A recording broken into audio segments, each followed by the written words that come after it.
celebrate the development, while others are accusing the U.S. In a world where tension between superpowers often dictates the future of global peace, a shocking new chapter unfolded in the ever-deteriorating relationship between the United States and Venezuela. Imagine this. The U.S. Navy's most formidable symbol of strength, the USS Abraham Lincoln, a nuclear-powered aircraft carrier, suddenly comes under attack. Not from the traditional adversaries you'd expect, but from an unexpected source: Venezuela, a nation thousands of miles away, yet suddenly thrust into the heart of a crisis that threatens to rewrite the rules of modern warfare. Venezuela, a country already deep in political and economic turmoil, has been quietly working on developing advanced military capabilities for years. Yet, no one could have predicted that this relatively small nation would escalate tensions with the United States to such a degree that they would launch an attack against one of the world's most powerful military assets. But that's exactly what happened when a missile, known as the Fateh, a weapon designed for precision strikes, was fired at the USS Abraham Lincoln. A missile that had been tested in secret and now aimed at a ship with over 5,000 personnel on board. What motivated Venezuela to take such a drastic step? Was it an act of desperation, a calculated move, or a message to the world? Why would a country with its own internal crises engage in such an audacious attack against a symbol of American military dominance? Was this the result of escalating tensions over years of sanctions, political unrest, and military posturing? Or was it a sudden, catastrophic miscalculation? The moment the missile launched, the world watched in horror, unsure of the magnitude of the situation. The USS Abraham Lincoln is not just any ship. It's a symbol of America's global influence, a floating fortress that can project power across entire oceans. An attack on such a vessel was not just an assault on military hardware. It was an act that could potentially trigger a war, thrusting the Western Hemisphere into chaos. But how did the U.S. respond to this provocation? What steps did they take to prevent an even more dangerous escalation?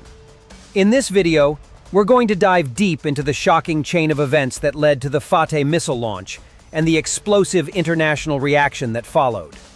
We'll examine the strategic calculations behind Venezuela's decision, the military might of the U.S. and how they responded, and the lasting effects this incident could have on global geopolitics. Did Venezuela miscalculate? Or was this an intentional move to challenge the U.S. on the world stage? What does this mean for the future of military conflicts in the 21st century, where missiles, not just troops, could determine the course of history?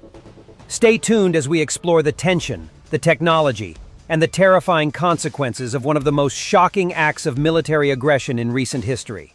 The tension between the United States and Venezuela has been building for years, with both nations locked in a constant struggle for regional dominance and influence. The roots of this animosity can be traced back to the early 2000s, when Venezuela's government, led by the controversial Hugo Chavez, began shifting away from U.S.-aligned policies and fostering relationships with other global powers like Russia and China. Chavez's socialist policies, his disdain for American imperialism, and his close ties to anti-Western regimes made Venezuela a significant player in Latin America, but also a thorn in the side of the United States. During the Chavez era, the U.S. and Venezuela had a series of bitter disagreements over oil, trade, and military influence. The Venezuelan government's push to limit U.S. influence in the region, combined with its support for radical left-wing movements across Latin America, created a strained and volatile diplomatic environment. After Chavez's death in 2013, his successor, Nicolás Maduro, inherited the presidency. But the situation in Venezuela only worsened. Venezuela's economic collapse, driven by falling oil prices and years of mismanagement, led to skyrocketing inflation, widespread poverty, and social unrest. The U.S., in response, imposed a strict regime of sanctions aimed at crippling Venezuela's economy and pressuring Maduro's government to abandon its authoritarian practices. These sanctions, coupled with internal unrest, made Venezuela's political situation increasingly volatile and unpredictable. It was during this backdrop of economic collapse and growing anti-American sentiment that Venezuela began developing its military capabilities. In a desperate attempt to assert itself on the global stage and defend its sovereignty against foreign interference, Venezuela invested heavily in upgrading its defense infrastructure. This included acquiring advanced military technology, including surface-to-surface missiles, which were said to be capable of striking targets as far away as the Caribbean Sea and beyond. Among these weapons was the Fateh missile, a relatively unknown but highly effective weapon that was said to be developed with the assistance of various foreign allies. The missile's capabilities were a closely guarded secret, but experts believed it was a sophisticated, precision-guided munition that could evade American missile defense systems. The Fateh missile became a symbol of Venezuela's defiance. In 2018, a covert test of the missile was reportedly carried out in the Caribbean Sea, with the Venezuelan military demonstrating its ability to target ships with a high degree of accuracy. The test, though officially unacknowledged by the Venezuelan government, sent ripples of concern through Washington. But the true extent of the missile's capabilities remained unclear, until the fateful day when it was launched against the USS Abraham Lincoln. The Abraham Lincoln, a nuclear-powered aircraft carrier with a reputation as one of the most advanced warships in the world, had been stationed off the coast of Venezuela as part of a routine patrol. It was a formidable symbol of U.S. military strength and a clear reminder to Venezuela that any move against American interests would be met with swift retaliation. However, the deployment of such a powerful vessel in the region only seemed to heighten the tensions. For Venezuela, the Abraham Lincoln became a target, a symbol of what they viewed as the U.S. empire's continued encroachment on their sovereignty. In the early hours of the attack, Venezuela's military launched the Fateh missile from a coastal defense site near Caracas. The missile, equipped with a sophisticated guidance system, tracked its target with precision as it cut through the air toward the U.S. aircraft carrier. The U.S. military, caught off guard by the speed and accuracy of the strike, scrambled to activate countermeasures. The missile's trajectory seemed to bypass the carrier's defense systems, which had long been considered near impenetrable. It was a moment that would send shockwaves through the Pentagon. The Abraham Lincoln was able to avoid a direct hit, but the explosion caused significant damage to its radar and communications systems. The incident marked the first time in decades that a U.S. aircraft carrier had been struck by a foreign missile, and it instantly escalated the situation to a boiling point. The aftermath of the attack was a blur of confusion, panic, and military calculations. Venezuela claimed the missile strike was a direct response to U.S. provocations, accusing Washington of using its military presence in the region to undermine Venezuela's sovereignty. On the other hand, the United States reacted with a mixture of disbelief and outrage, calling the missile launch an unprovoked act of aggression. The world held its breath as the U.S. government debated whether this would be a one-off attack or the beginning of a new and more dangerous chapter in the already complex relationship between the two nations. The international community, alarmed by the unprecedented nature of the attack, scrambled to respond. Some nations, particularly those with ties to Venezuela, expressed support for the country's actions, framing the missile strike as a bold defense of its independence. Meanwhile, the U.S. quickly moved to bolster its military presence in the region, deploying additional warships and air assets to ensure that Venezuela would not escalate further. The situation was on the brink of open conflict, with both nations standing at the edge of an abyss, unsure of the next move. The attack on the Abraham Lincoln was just the beginning, and it would set the stage for an unpredictable and dangerous escalation in global tensions. The events that unfolded on that fateful day began in the early hours, when Venezuela's military launched the Fateh missile from a coastal site just outside Caracas. For months, tensions had been rising between the United States and Venezuela, but no one could have predicted that this would lead to a missile attack on one of the most powerful and iconic ships in the U.S. Navy, the USS Abraham Lincoln. The Fateh missile, a weapon that had been tested covertly by the Venezuelan military on several occasions, had been kept under wraps for a long time. In the years leading up to this, Venezuela had been working closely with various allies, including Russia and Iran, to modernize its military arsenal. The Fateh missile was the culmination of this secretive partnership, and it was designed to strike at high-value military targets with near-perfect precision. The Fateh, an advanced surface-to-surface missile, was equipped with a guidance system that allowed it to maneuver through complex terrain, avoiding radar detection and countermeasures that would normally intercept missiles of its kind. Its range was reportedly up to 500 kilometers, meaning it could reach the Abraham Lincoln, which was stationed in international waters off the coast of Venezuela without any significant difficulty.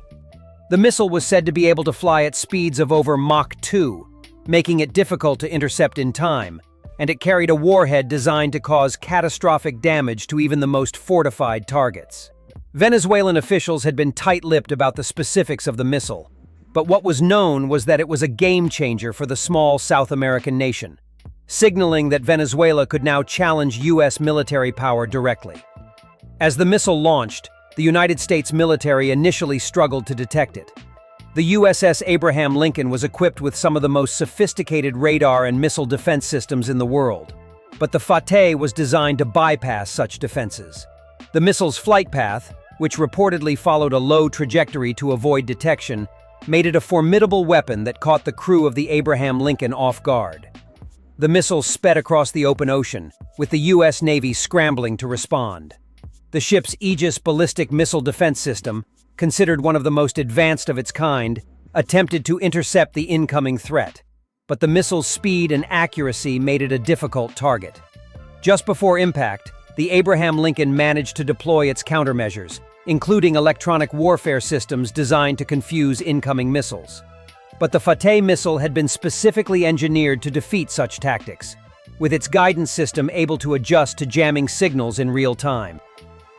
It was an unnerving demonstration of Venezuela's new military capabilities, and a sign that the balance of power in the region had shifted in a way that few had anticipated. The missile struck the ship, not directly, but close enough to cause significant damage to the USS Abraham Lincoln.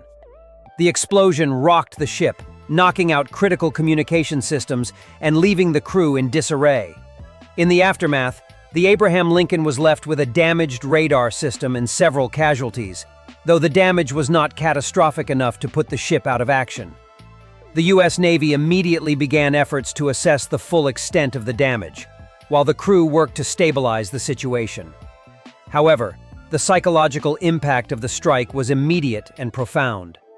For the first time in decades, a U.S. aircraft carrier had been targeted by a foreign missile, and that alone sent shockwaves through the U.S. military establishment. The U.S. response was swift and measured. While the Pentagon initially refrained from making any public statements, it became clear that this was not going to be brushed aside as a mere incident.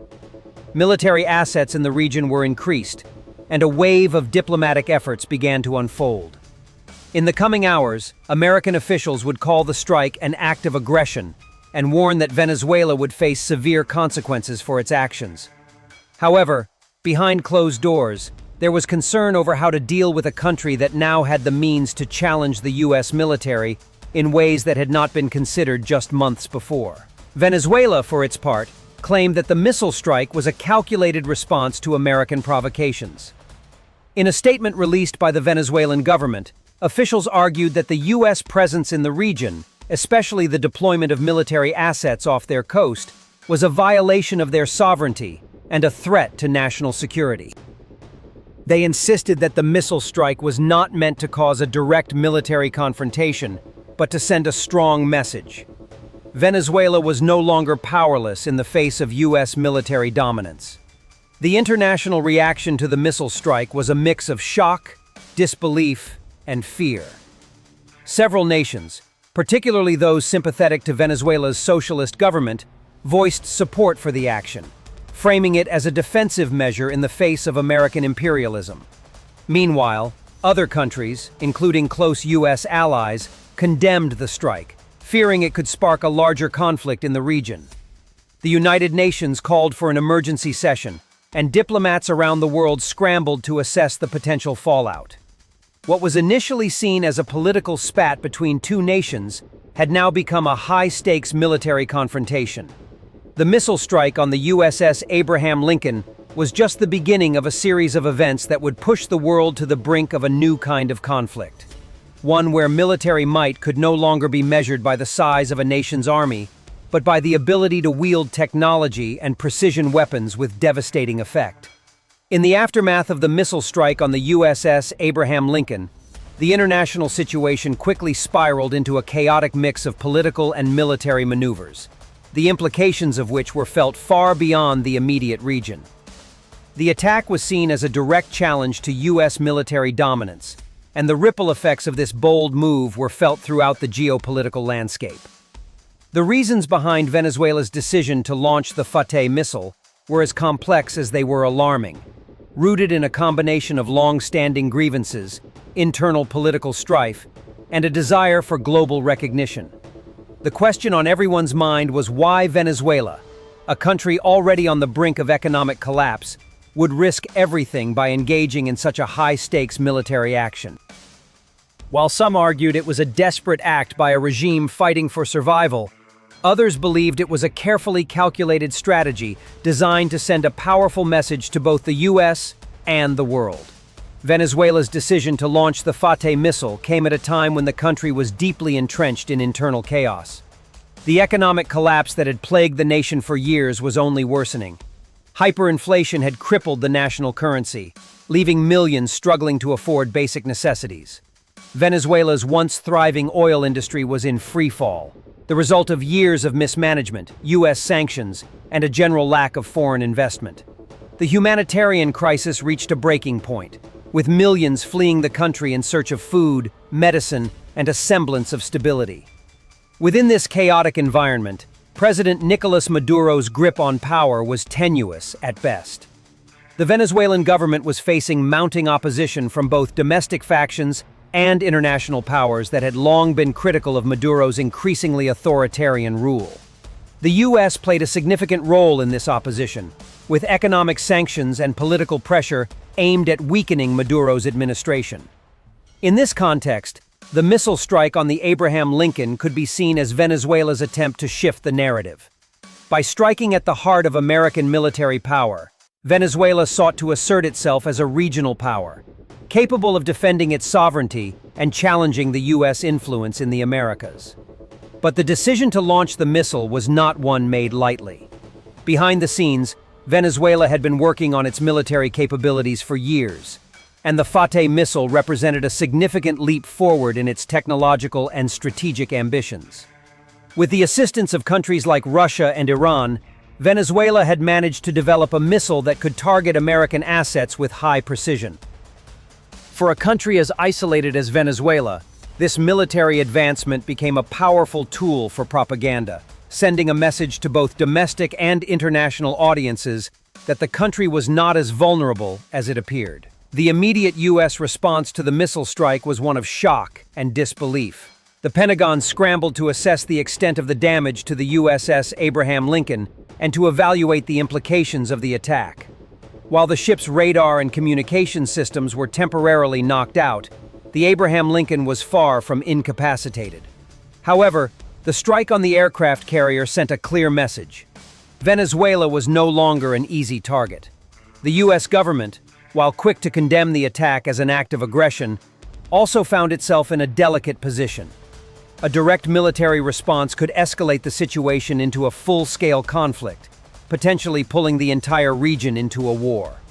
On the other hand, failing to respond would risk emboldening not just Venezuela, but other countries that might view the attack as an opportunity to challenge U.S. authority. Within hours, U.S. President Donald Trump convened a national security meeting to discuss the next steps. There was a growing sentiment within the administration that the U.S. could not let such an attack go unanswered. The immediate concern was whether Venezuela's missile strike was part of a larger, coordinated effort to undermine U.S. influence in Latin America, or if it was a one-off act of defiance.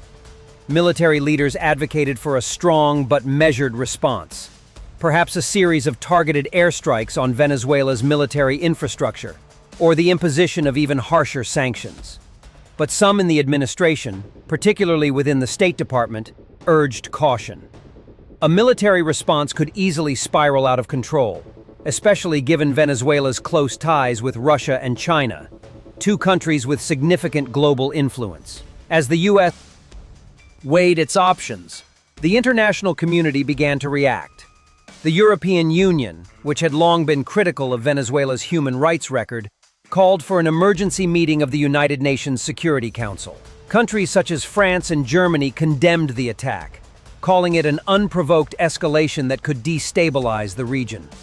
At the same time, nations sympathetic to Venezuela, including Cuba, Russia, and Iran, expressed support for the Venezuelan government's right to defend its sovereignty against foreign interference. In Russia, President Vladimir Putin issued a statement calling for a peaceful resolution to the crisis, but also hinted that Russia would support Venezuela in the event of a military escalation. The message was clear. The U.S. could not act unilaterally without facing potential consequences. In Latin America, the response was mixed. Some countries, including Bolivia and Nicaragua, expressed solidarity with Venezuela, framing the attack as a necessary action against U.S. imperialism. Others, such as Colombia and Brazil, strongly condemned the missile strike, siding with the U.S. in its efforts to isolate Venezuela diplomatically. The region was now divided, with the political fault lines deepening between those who supported Venezuela's stance and those who saw it as a reckless provocation that could lead to widespread instability. Venezuela's missile strike also had significant ramifications for its relations with neighboring countries. While some of Venezuela's closest allies stood by it, others began to question whether this was the best course of action. In countries like Mexico and Argentina, where public opinion had been shifting towards a more neutral stance on Venezuela, the missile strike raised serious concerns. These nations were now caught in the middle of a geopolitical tug-of-war, with economic and political pressures coming from both the U.S. and Venezuela's allies. The attack on the Abraham Lincoln also had far-reaching consequences for U.S. military strategy in the region. In the weeks that followed, the Pentagon reassessed its posture in Latin America, increasing its naval presence in the Caribbean and deploying more advanced missile defense systems to counter any future threats from Venezuela or other regional powers. The U.S. also began strengthening its alliances with countries like Colombia and Brazil, seeking to bolster its influence in the region in the face of Venezuela's rising military capabilities. The Venezuelan missile strike marked a turning point in U.S.-Venezuela relations, one that would define the trajectory of the region for years to come. While the immediate military consequences of the strike may have been contained, the long-term effects were just beginning to unfold. Venezuela had successfully forced the world to take notice of its growing military power, while the United States was left grappling with how to respond to a challenge that came from an unexpected source. The missile strike was not just a military action. It was a bold political maneuver that would reshape the dynamics of U.S. influence in Latin America and beyond. As the dust settled from the shockwaves of the missile strike on the USS Abraham Lincoln, the world watched anxiously, aware that the consequences of this single act could alter the course of history. The immediate effects were undeniable.